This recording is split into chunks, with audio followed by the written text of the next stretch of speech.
Hello students, welcome online class of guide Jhansi. मैं doctor Chandrashekhar. पिछले video में हम लोगों ने भौतिक संसाधनों के प्रबंधन भाग 1 और भाग 2 के बारे में अध्ययन किया।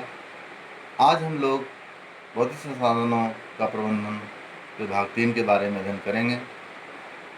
इस भाग में हम विद्यालय फर्नीचर, शैक्षिक उपकरण और विद्यालय स्वच्छता के बारे में चर्चा करेंगे।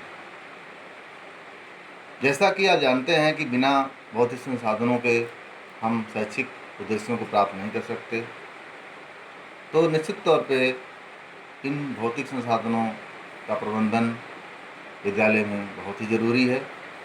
तो इसी कड़ी को आगे बढ़ाते हुए हम बात करते हैं विद्यालय फर्नीचर की।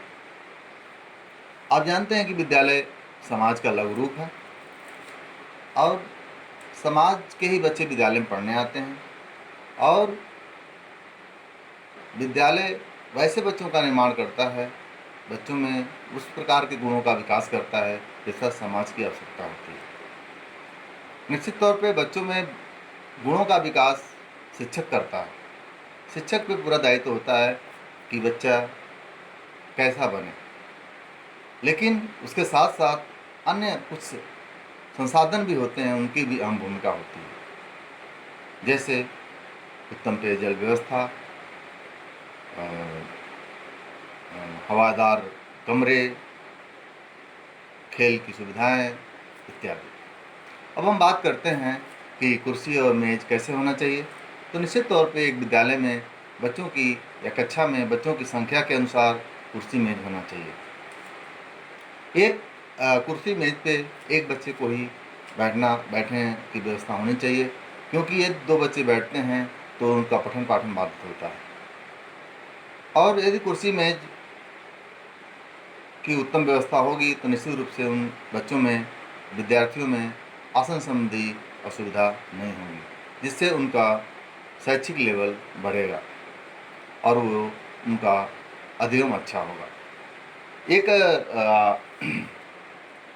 कक्षा में निम्नलिखित बातों को ध्यान में रखना चाहिए। कौन कैसे फर्नीचर होने चाहिए। तो पहला है, विद्यार्थियों के बैठने के लिए सीटें यानी कुर्सी और डेस्क होना चाहिए। दूसरा, श्यामपट्ट होना चाहिए। शिक्षक की कुर्सी और मेज होना चाहिए।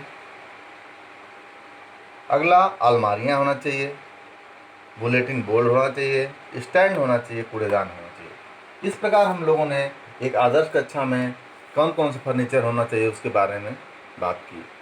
अब हम अगला भौतिक संसाधन शैक्षिक उपकरण के बारे में बात करते हैं। तो शैक्षिक उपकरण निश्चित रूप से शिक्षक की शिक्षण प्रक्रिया को प्रभावशाली बनाने में शैक्षिक उपकरणों की अहम भूमिका होती है। बिना इसके कोई भी शिक्षक अपने शिक्षण को प्रभावशाली नहीं बना सकता। तो जितना अच्छा शिक्षण सामग्री का प्रयोग करेगा शिक्षक, उतना ही उसका शिक्षण प्रभावशाली होगा।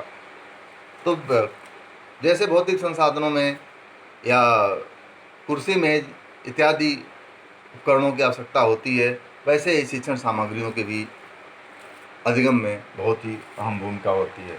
कुछ शिक्षण सामग्रियाँ निम्नलिखित हैं, जैसे श्यामपट्ट, चार्ट, मॉडल, मानचित्र, रेखाचित्र तथा आकृतियाँ, ग्राफ, विज्ञान शिक्षण सामग्री। इन संपूर्ण उपकरणों का यदि शिक्षक प्रयोग करके अपना शिक्षण प्रक्रिया आरंभ करता है तो निश्चित रूप से उसका शिक्षण प्रभावशाली होगा।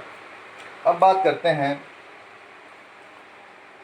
अगला भौतिक संसाधन में विद्यालय स्वच्छता। स्वच्छता विद्यार्थियों का प्रमुख गुण होता है। यदि बच्चा घर के साथ साथ विद्यालय में भी स्वच्छता को ध्यान में रखता है, यदि बच्चा स्वच्छता पर ध्यान नहीं देगा तो निश्चित रूप से चारों तरफ से उसको बीमारियां घेर लेंगी और स्वस्थ नहीं रहेगा तो पठन पाठन अच्छे से नहीं होगा, जिससे कि वो अपने शैक्षिक उद्देश्यों को प्राप्त नहीं कर पाएगा। विद्यालय में स्वच्छता संबंधी किन किन बातों पर ध्यान रखना चाहिए, इस पर हम प्रकाश डालते हैं। सबसे पहले, स्वच्छता के लिए विद्यालय की दीवारों को साफ करना। विद्यालय की दीवारों को साफ करना रखना चाहिए और जिससे जाले न पनप पाएँ। नेक्स्ट है पानी बहाव के लिए नालियाँ का उचित प्रबंध। पानी बहाव के लिए नालियों का उचित प्रबंध करना चाहिए, क्योंकि यदि पानी इकट्ठा विद्यालय में हो जाएगा तो उसमें क्या होगा कि मच्छर पनपेंगे, और मच्छर पनपेंगे तमाम बीमारियां पैदा होगी, जिससे कि शैक्षिक गुणवत्ता नहीं आ पाएगी। नेक्स्ट है व्यक्तिगत स्वच्छता पर विशेष ध्यान। विद्यार्थियों को व्यक्तिगत स्वच्छता पर विशेष ध्यान देना चाहिए, जिससे कि वो स्वस्थ रह सकें, बीमारियां ना उन पर हावी हो। नेक्स्ट है वृक्षारोपण। वृक्षारोपण विद्यालय में जरूर करवाना चाहिए, जिससे कि बच्चों को शुद्ध हवा मिल सके और पठन पाठन में उनका ध्यान लगे। निरंतर सफाई। विद्यालय में निरंतर सफाई होनी चाहिए, जिससे कि सफाई का गुण का विकास हो सके। स्वच्छता जागरूकता। विद्यालय में समय समय पर स्वच्छता जागरूकता अभियान चलाना चाहिए और बच्चों को स्वच्छता पर प्रोजेक्ट बनवाना चाहिए। इस प्रकार हम लोगों ने देखा कि भौतिक संसाधनों में विद्यालय फर्नीचर, शैक्षिक उपकरण और विद्यालय स्वच्छता का प्रमुख योगदान है। यदि इन तीनों भौतिक संसाधनों का उचित प्रबंधन विद्यालय में किया जाए तो निश्चित तौर पे विद्यालय अपने उद्देश्यों को प्राप्त करने में सफल होगा। मुझे विश्वास है कि आप लोगों को समझ में आ गया होगा। धन्यवाद।